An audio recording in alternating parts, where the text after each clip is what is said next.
जदू बाबू, जदुवंश सहाय, एक नाम जो पलामू के कण कण में बसा हुआ है। अगर आज़ादी की बात करें और आज़ादी की स्वतंत्रता की लड़ाई की बात करें तो जदू बाबू और उनके बेटे, जिनको जिला स्कूल से अरेस्ट किया गया था, जदू बाबू तो हमारे साथ नहीं हैं। जदू बाबू के तीसरे पुत्र हमारे साथ हैं, हम उनसे बात करेंगे क्योंकि बादल पत्रलेख जी का पदार्पण आज जदुवंश सहाय जी के घर पे हो रहा है, क्योंकि हर वो स्वतंत्रता सेनानी और देशभक्तों के यहाँ जाने का एक अलग जगाया है सरकार ने। उसके तहत आज जदू बाबू के यहाँ बादल पत्रलेख जी पधारेंगे। आइए हम बात करते हैं उनके तीसरे पुत्र से कि ये शुभ अवसर कैसा लग रहा है। मंत्री जी आ रहे हैं। बड़ी खुशी की बात है, बहुत अच्छा लग रहा है कि आज आज़ादी के पर्व के दिन उनका यहाँ सुभाग आ रहे हैं, तो इससे और खुशी की क्या बात है। बहुत सारी चीज़ की जानकारी मिलेगी और वो झारखंड के बड़े जिम्मेवार आदमी हैं और झारखंड को आगे ले जाने के लिए और देश को आगे ले जाने के लिए बराबर प्रयासरत इन लोग हो रहे हैं। तो ये भी बहुत बड़े सेनानी हैं और बहुत बड़ी जिम्मेवारी संभाले हुए हैं। लोगों को सारी चीज़ का जो सुविधा मिलना चाहिए, पढ़ाई का चाहे सामाजिक, उसके लिए इन लोग प्रयास कर रहे हैं। अपने पिताजी यदु बाबू के लिए दो शब्द, कुछ यादगार पल। यदु बाबू अगस्त के पहले भी जेल गए थे, लेकिन 42 में यहाँ 9 अगस्त से पहले ही उनको अरेस्ट कर लिया गया था। यहाँ मीटिंग होने वाली थी किसानों की, किसान के नेता थे, किसान के लिए करते थे। तो उसी समय एसपी एक दरोगा आए और एसपी साहब का फरमान लाए कि आपको अरेस्ट कर लिया गया है। तो ये फिर जेल चले गए, यहाँ के जेल में गए और इसके बाद फिर हजारीबाग जेल चले गए। और इसके बाद हमारे सबसे बड़े भाई बच्चन बाबू उर्फ कृष्णनंदन सहाय, वो पोस्ट ऑफिस लूट कांड में उनको भी अरेस्ट किया गया और यहाँ के जेल में वो रहे। इसके बाद हजारीबाग जेल गए और वहाँ से पटना जेल चले गए, पटना कैंप जेल में। तो आज़ादी की लड़ाई मिल गई। आज़ादी की लड़ाई में हम लोगों की विजय हुई है, आज़ादी देख लिए उन लोग। तो इससे खुशी की बात और क्या हो सकती है। और काम तो देश के लिए इतना बड़ा देश है कि काम चलता ही रहेगा और आगे बढ़ने के लिए तो सतत प्रयास सभी सरकार और सभी व्यक्ति कर रहे हैं। अच्छा लग रहा है। अपनी ज़िंदगी में देख लेना बहुत किस्मत की बात है। बहुत किस्मत की बात है, बहुत अच्छा हो रहा है। यही वो घर है जो बाप भी जेल में और बेटा भी जेल में, यानी दो बाप बेटे, दो लोग इस घर से स्वतंत्रता की लड़ाई में अपना बलिदान, अपना समय, अपना त्याग दिया है। तो यदुवंश सहाय, मैं ये निष्पक्ष होकर कहता हूँ कि इतने बड़े सेनानी, स्वतंत्रता के सेनानी, लेकिन शहर में आज उनके लिए कुछ भी नहीं। कुछ लोग आवाज़ उठाए कि इस मोहल्ले का नाम जेल हाथा से उठा करके यदुवंश सहाय नगर कर दिया जाए। उस पर एक बार फिर जनप्रतिनिधि और प्रशासन को सोचना पड़ेगा कि आखिर इसमें बुराई क्या है, इस जगह को यदुवंश सहाय नगर कर देने।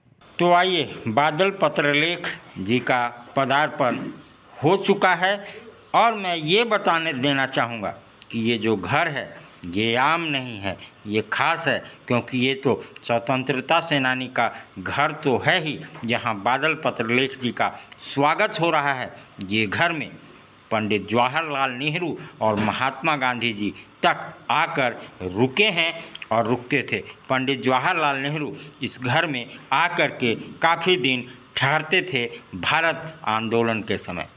तो ये जो खपड़ैल घर दिख रहा है वो आज भी उसी रूप में रखा गया है, क्योंकि पंडित जवाहरलाल नेहरू का यहाँ पे पदार्पण होता था और इसी खपड़ैल मकान में वो रहते थे। बादल पत्रलेख जी आज उस स्वतंत्रता सेनानी के यहाँ पहुँचे हैं और उनके तीसरे पुत्र उनको फूल दे करके स्वागत करते हुए, वहीं बादल पत्रलेख जी पुष्प अर्पित करते हुए उस संविधान सभा के जो सदस्य हैं उसकी फ्रेमिंग की हुई है।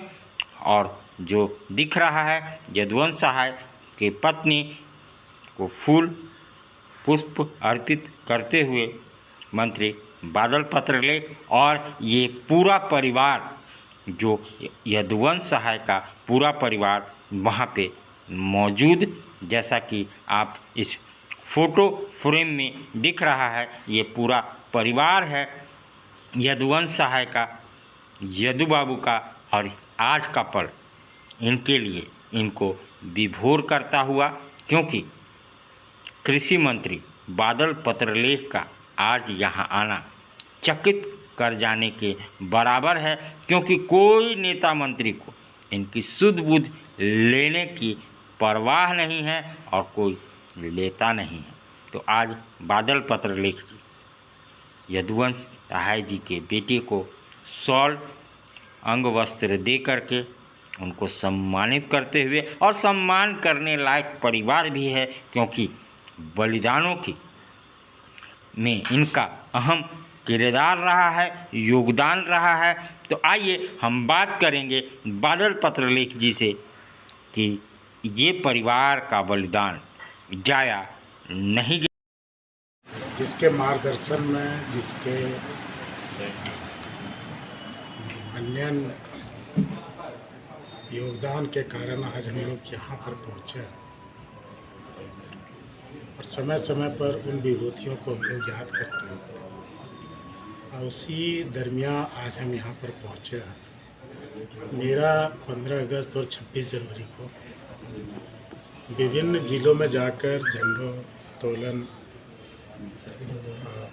कार्यक्रम के दौरान उपस्थित होना के पीछे एक मकसद है कि हम जाके उन लोगों को ढूंढें जिनकी बदौलत देश अनवरत आगे बढ़ रहा है, उन शहीदों को नमन करें, उन वीरों को उनके परिवार वालों से मिलें और उन्हें एहसास कराएं कि आज भी आप सरकार के नज़र में उतना ही मूल्य रखते हैं जितना कभी आपका योगदान था, आपके परिवार का। यदु बाबू और उनके बड़े बेटे दोनों ने इस घर से, दो स्वतंत्रता सेनानी ने इस घर से बलिदान दिए। क्या बिल्कुल, उसके लिए मैं उन्हें सत सत नमन करता हूँ और अपनी भावनाओं को प्रेषित करना उनके आवाज़ पे है। झारखंड के 8 वैसे लोग थे जिन्होंने इस संविधान के निर्माण में अपने आप को योगदान दिया। संविधान सभा के सदस्यों में से शुमार यदु बाबू और पलामू के ही अमिय कुमार घोष, गोपा बाबू और साथ ही जयपाल सिंह मुंडा, बाबू राम नारायण सिंह जी, बीना फैस लकड़ा साहब, पंडित विनोदानंद झा साहब और उसके साथ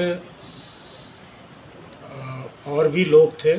जो वो 8 लोगों में कृष्ण वल्लभ सहाय, के भी सहाय साहब इस संविधान सभा के सदस्य थे जिनको यह सम्मान प्राप्त हुआ और यह स्वर्णाक्षरों में अंकित है और इनका नाम आज की पीढ़ी, आने वाली पीढ़ी सभी श्रद्धा सुमन से लेगी। उन्हीं चीज़ों को हम प्रेषित करने के लिए यहाँ पर आज हम आए हैं। इसमें एक और नाम था देवेंद्र नाथ सामंता साहब और 8 लोगों का नाम, जिसमें इस परिवार के यदु बाबू थे जो काफ़ी नामचीन चेहरा इस शहर की। सर, इतने बड़े नाम, इतनी बड़ी नामचीन चेहरा, लेकिन एक तिनका भी आज इनके नाम पे नहीं है, बड़ा सोचनीय है। देखिए, यह सही है कि गांधी 1 टका नहीं आया, लेकिन कोई भी टका गांधी के बिना नहीं चल पाया। जब संविधान सभा के सदस्य के रूप में इनका नाम अंकित है, वहाँ इनके हस्ताक्षर हैं, उससे बड़ा कुछ नहीं है। आप जिस भौतिक चीज़ों को ढूंढ रहे हैं वो निर्मूल्य है, वो बहुमूल्य जो हस्ताक्षर उनके, उसके सामने ये सब चीज़ें कोई मायने नहीं रखता। लेकिन परिवार चाहे, यहाँ के जिला के लोग चाहे, कभी न कभी इन सब चीज़ों पर भी गौर आएगा। जो हमारी विभूतियाँ हैं, कभी यदि म्यूज़ियम बने, कभी कोई इस तरह की चीज़ बने, आज हम इनके यहाँ कैसे पहुँचे। इनके नाम के साथ आप झारखंड के वैसे 8 लोगों के क्लब में हैं, जिसमें से 2 एकीकृत बिहार के मुख्यमंत्री हुए, के.बी. सहाय साहब, पंडित विनोदानंद झा साहब, जयपाल सिंह मुंडा साहब, उनके साथ इन्होंने काम किया और इनके हस्ताक्षर वहाँ पर अंकित हैं। तो ये कभी इतिहास के पन्नों से मिटाए नहीं जा सकते। पलामू की इच्छा है कि इस जेल हाता जो जगह है उसका नाम यदुवंश सहाय नगर रखी जाए। बिल्कुल, देखिए कोई बात यूं ही नहीं उठती है, और यदि उठती है तो वो जगह पर जाके बैठती है। तो आपकी भावनाओं को मैं सक्षम प्राधिकार के सामने प्रस्तुत करूँगा और उम्मीद है कि इसी तरह के प्रयास एक दिन रंग लाएंगे। इस खबर के प्रायोजक हैं जूनियर जंक्शन स्कूल। नामांकन जारी है। आप अपने बच्चों के उज्जवल भविष्य के लिए यहाँ नामांकन कराएं।